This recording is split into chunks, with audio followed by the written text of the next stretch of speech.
Hello everyone. In this session, we will discuss the constructor overloading. Normally, by using the constructor, we can create the objects in our classes. So, not only one object or else here, not only one constructor we can create in the classes. A class will be having, or else class can be having the multiple constructors in one programmatic. So once you created the multiple constructors, those we can call like your constructor overloading only. So these constructors are overloaded by like your same name and a different number of arguments it will be having. So mains here we have these some constructor types, right? So like your default arguments, or else it will be having the like your default constructors, and next your we are passing them some parameterized constructors, or else here we have the some copy constructors, right? So same like that only. So it is also similar to the our class name. The constructor is having the name like you have a class name only. So you can identify in easy way. But here whatever you are using the class name, that class name is used for the all the constructors how many you created in the one programmatic. Okay, so it will be having the same name. Suppose if you created the student, okay, the student will be in the form of in our whole programmatic how many you created the constructors.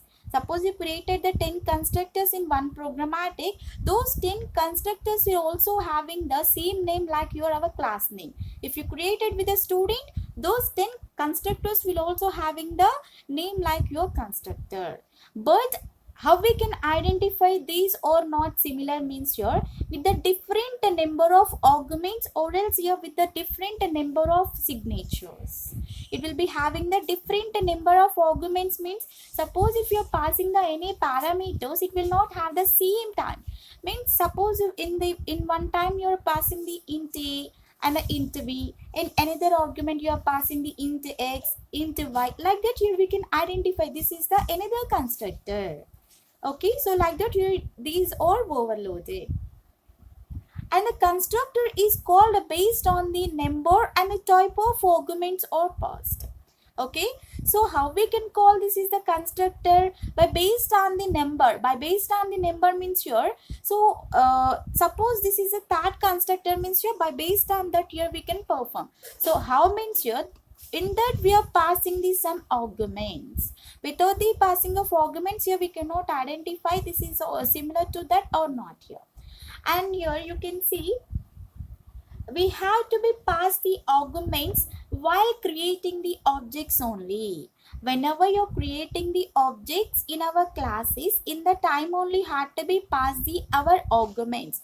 Otherwise here our constructor cannot understand which constructor we are calling in that time. So for that case only we are passing the our values whenever you're creating the objects.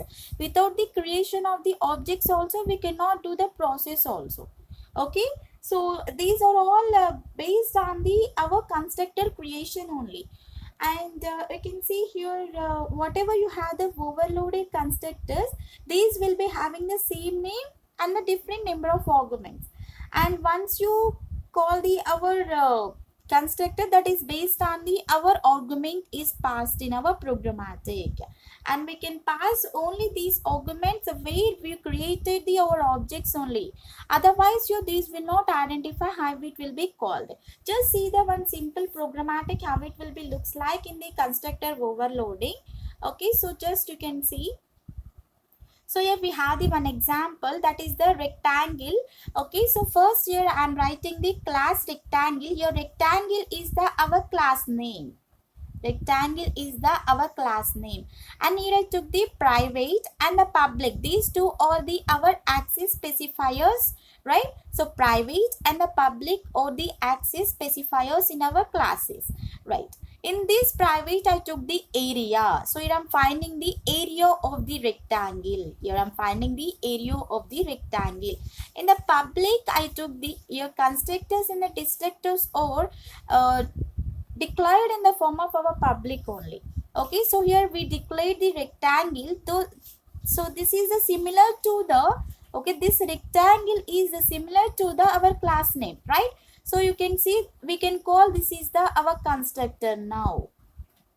Okay, and you can see here we took the our area is the 0 in the first rectangle. We took the area is the 0. Okay, after that again I'm creating the another constructor. You can see this is the default constructor.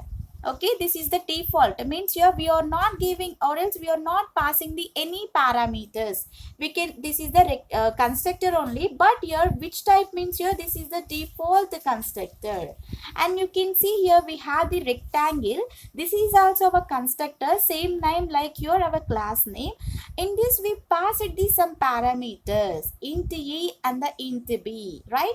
So this we can call like here constructor only, but here which type of constructor we can call?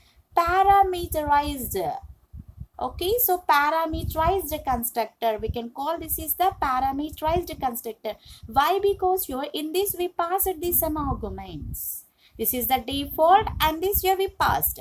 So for that case here we are finding the area. You can see area equal to a into b. So now we need to be give the a and b values. Those will be multiplied and it will be displayed in the our parameterized constructor. Okay, so just here I'm writing the one display. Okay, so like your void display, here I'm writing the void display. Okay, so in this display method, okay, so here whatever you're writing the void display, so here we have the some method display method, display function. Okay, so right, so your void display is showing the our information whatever we given in the parameterized constructor.